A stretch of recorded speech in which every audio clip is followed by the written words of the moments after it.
तो अब हम लोग बात करते हैं कलर्स की कि सीएसएस में कलर किस तरीके से यूज करेंगे। आपने अब तक हमने देखा होगा कि मैं कलर्स को नाम से यूज करता था, बट सिर्फ नाम से यूज नहीं कर सकते, हम लोग और भी तरीके हैं जिनसे यूज कर सकते हैं कलर को। सीएसएस में कलर को आप इन तरीकों से यूज कर सकते हो। पहला, प्री डिफाइंड कलर नेम, जो कि सीएसएस ने ऑलरेडी डिफाइन कर रखा है कि इतने नाम है और इस कलर के ये नाम है। तो जैसे मैं अभी करता था white, black, red, green, blue use कर लेता था, तो ये सब नाम प्री डिफाइंड है। आप जैसे ही नाम लिखोगे वो कलर ऑटोमेटिक आ जाएगा।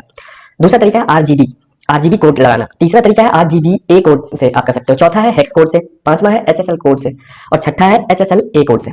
प्री डिफाइंड कलर नेम में क्या होता है कि अब तक ब्राउजर्स, क्योंकि एचटीएमएल और सीएसएस ब्राउजर पर रन होता है, तो ये ब्राउजर पर डिपेंड करता है कि कितने प्री डिफाइंड जो कलर के नेम है वो सपोर्ट करता है। तो आज के डेट में मॉडर्न ब्राउजर जितने हैं वो 140 कलर को सपोर्ट करता है। अब वो सारे कलर्स क्या है, इसका नाम आप इस लिंक पे जाकर देख सकते हो, या फिर आप ब्राउजर पे जाकर ढूंढ सकते हो colour name in CSS. Automatic आपके पास बहुत सारे लिंक आ जाएंगे अगर आप यहाँ पे नहीं जाना चाहते हो तो। और अगर ये लिंक पे जाओगे तो आपको कुछ इस तरीके से दिखेगा और यहाँ पे आपको सारे के सारे कलर के नेम्स दिख जाएंगे जो ऑलरेडी प्री डिफाइंड है और सपोर्ट करता है अभी सारे ब्राउजर। अब बात करते हैं आरजीबी की। नेम तो आप लोग समझ गए होंगे। अब देखो, होता यह है कि बेस कलर हमारे पास सिर्फ तीन होता है, रेड, ग्रीन और ब्लू। इन तीनों को मिक्स करके हम कोई भी कलर बना सकते हैं। सीएसएस ने भी यही दिया है कि आप आरजीबी को यूज करके आप बताओ कि कौन सा कलर यूज करना चाहते हो, क्योंकि दुनिया में बहुत सारे कलर हैं, उसके बहुत सारे शेड्स हैं। जैसे रेड में ही इतने शेड्स हो जाएंगे कि आप गिन नहीं सकते, तो इतने को आप नाम तो नहीं दे सकते, तो आपको कोड से देना होता है। तो वही तरीका है आरजीबी से। तो आरजीबी में क्या होता है, जो सिंटेक्स है वो है ये, आप पहले लिखते हो आरजीबी, उसके बाद ब्रैकेट के अंदर रेड और कॉमा देकर ग्रीन, फिर कॉमा देकर ब्लू, इन तीनों का वैल्यू डालते हो। इन तीनों के वैल्यू को मिक्स करके जो कलर बनता है वो ब्राउजर दिखा देगा। अब जो रेड, ग्रीन, ब्लू है, इसमें आपको 0 से 255 तक जाना होता है। ये एक वैल्यू है, ठीक है, आप कुछ भी वैल्यू नहीं दे सकते। 0 का मतलब हुआ कि उसका सबसे मिनिमम वाला वैल्यू, रेड का सबसे जो मिनिमम है फेडेड वो, और 255 का मतलब हुआ रेड का सबसे डार्क रेड।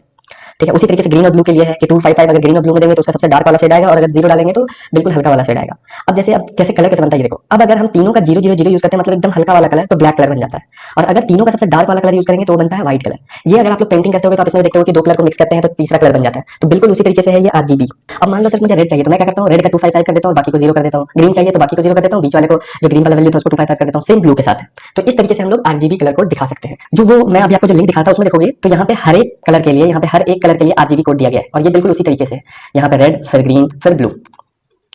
अब बात करते हैं आरजीबी ए का। तो आरजीबी तो आपने देख लिया, ए है क्या, ए का मतलब होता है अल्फा। अल्फा क्या करता है कि ट्रांसपेरेंट करने के लिए होता है। मान लो आप बैकग्राउंड कलर लगा रहे हो बट आप चाहते हो कि थोड़ा सा ट्रांसपेरेंट हो, मतलब कि एक बैकग्राउंड इमेज लगा हुआ था, उसके ऊपर एक और डिव था, उस पर आप कलर लगा रहे हो बट आप चाहते हो कि वो थोड़ा ट्रांसपेरेंट हो ताकि कलर तो आए और पीछे वाला इमेज भी थोड़ा बहुत दिखे। तो उसके लिए आप कैसे यूज करते हो, आप अल्फा यूज करते हो, मतलब आरजीबी ए। तो इसमें क्या करना होता है आपको, यहाँ पे आरजीबी ए लिखना होता है और यहाँ पे रेड, ग्रीन, ब्लू देना होता है, और अल्फा की जगह पे आप 0 से 1 की वैल्यू को डाल सकते हो, मतलब 0.0 से 1.0 तक डाल सकते हो। 0.0 क्या होता है, फुल्ली ट्रांसपेरेंट, मतलब कि पूरा ट्रांसपेरेंट होगा शीशे के जैसा। 1 का मतलब है कि बिल्कुल भी ट्रांसपेरेंट नहीं होगा, वो एक कलर कार्डबोर्ड जैसा होगा। और बीच में आप जैसे ही करोगे 0.5, 0.4, 0.3, तो वो हल्का ट्रांसपेरेंट होता जाएगा। जितने वैल्यू आप बढ़ाते जाओगे उतना वो ट्रांसपेरेंट खत्म होता जाएगा, जितना वैल्यू घटाते जाओगे उतना ट्रांसपेरेंट होता जाएगा। फॉर एग्जाम्पल यहाँ पे देखो, हमने एक कलर लिया और यहाँ पे हमने ट्रांसपेरेंट कर दिया हाफ, इसको 0.5 कर दिया, मतलब आधा कलर दिखे और आधा पीछे वाला जो भी बैकग्राउंड में है जो भी चीजें हैं वो दिखे।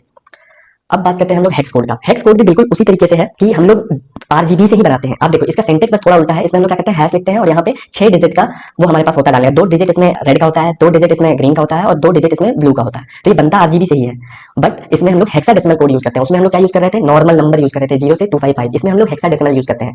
तो है दोनों सेम ही, उसमें हम लोग बस डेसिमल यूज करेंगे, इसमें हेक्साडेसिमल। वहां पे भी आरजीबी से बन रहा था, यहाँ से भी आरजीबी से बन रहा है। वहां कॉमा देकर करते थे, यहाँ पे कॉमा नहीं देना है। ये है आपका सिंटेक्स। अब देखो इसमें क्या होता है कि हेक्सा, उसमें क्या था वैल्यू 0 से 255, लेकिन इसमें होता है 00 से FF तक। बात बराबर ही है, बस ये हेक्साडेसिमल में लिखा हुआ है। तो जैसे अगर मुझे रेड करना है तो मैं क्या लिखूंगा, सिर्फ रेड वाले को FF कर दूंगा और बाकी सबको 00। ब्लैक करना है तो सबको 00, व्हाइट करना है तो सबको FF। तो इस तरीके से अब ये आप देखो यहाँ पे भी जो ये लिखा हुआ है ये हमारा हेक्साडेसिमल कोड है। तो येलो के लिए, गोल्ड के लिए आप देख सकते हो, फॉर एग्जांपल ये नाम हो गया गोल्ड और ये हो गया हमारा हेक्साडेसिमल वैल्यू और ये हो गया आरजीबी वैल्यू। और अगर इसमें आरजीबी ए लगाते तो भी काम करता, बस थोड़ा ट्रांसपेरेंट हो जाता। अब बात करते हैं एचएसएल की। तो एचएसएल क्या होता है कि इसमें हम लोग ह्यू, सैचुरेशन और लाइटनेस, इन तीन चीजों पे डिपेंड करके हम लोग एक कलर को जनरेट करते हैं। तो एचएसएल का लिखने का सिंटेक्स बिल्कुल आरजीबी जैसा है। आपको पहले लिखना होगा एचएसएल और इसमें कॉमा देकर तीनों का वैल्यू डालना होगा। अब बात करते हैं कि ह्यू क्या होता है। तो ह्यू एक तरह का एक कलर का व्हील है, ठीक है, उसमें जो डिग्री है वो है आपका ह्यू।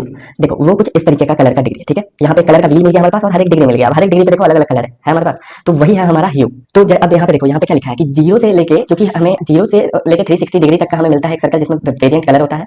अब 0 जो होता है वो रेड होता है, 120 ग्रीन होता है, 240 ब्लू होता है। आप देखो यहाँ पे 0 रेड, 120 ग्रीन और 240 ब्लू, इसके बीच का कलर भी आप मेंशन एंगल से कर सकते हो। अब सैचुरेशन का मतलब क्या होता है कि ग्रे कितना है ये सैचुरेशन। देखो यहाँ पे क्या होता है कि 0 से 100% के बीच में आपको परसेंटेज में देना होता है जो आप सैचुरेशन दोगे। उसका मतलब होता है कि कितना ग्रे है वो, कितना मतलब उसके ऊपर डार्कनेस है, डार्क कितना है वो, तो वो सैचुरेशन होता है। फिर आता है लाइटनेस। लाइटनेस में भी आप 0 से लेकर 100 तक में दे सकते हो। 0 का मतलब होता है ब्लैक और 100 का मतलब होता है व्हाइट। ये आप जब अपने टेलीविजन यूज करते हो तो आप ये तीनों चीज यूज करते होगे अपना ब्राइटनेस सेट करने के लिए सब कुछ, ठीक है। तो जैसे अब रेड यूज करना है मुझे, तो मैं क्या करूंगा, यहाँ पे एचएसएल लिखूंगा, वहाँ पे 0 दूंगा, 100% सैचुरेशन कर दूंगा और लाइटनेस 50% कर दूंगा। ये सब आप वेरी करके अपना कलर बना सकते हो।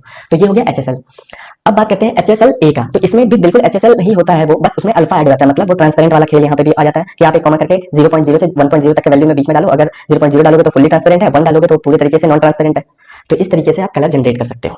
और ये सारा को याद तो करोगे नहीं आप, तो आप क्या कर सकते हो, ऑनलाइन आप जाके कोड देख सकते हो, या फिर अगर आप कोई फोटो एडिटिंग टूल यूज करते हो जैसे फोटोशॉप वगैरह, तो उसमें से कोई भी कलर, वहाँ पे व्हील होता है, बहुत सारी चीजें होती हैं, कलर पिकर होता है, वहाँ से आप कलर पिक करके उनका कोड जान सकते हो कि कैसे कहाँ से मिलेगा। और अगर कहीं से नहीं मिल रहा तो आप ऑनलाइन सर्च करो CSS कलर, वहाँ पे आपको सब कुछ कोड के साथ मिल जाएगा। आप अपना कलर वगैरह जैसे यहाँ पे अगर आप जाके चूज करना चाहते हो तो चूज कर सकते हो, उनको तीनों तरीके से यूज कर सकते हो।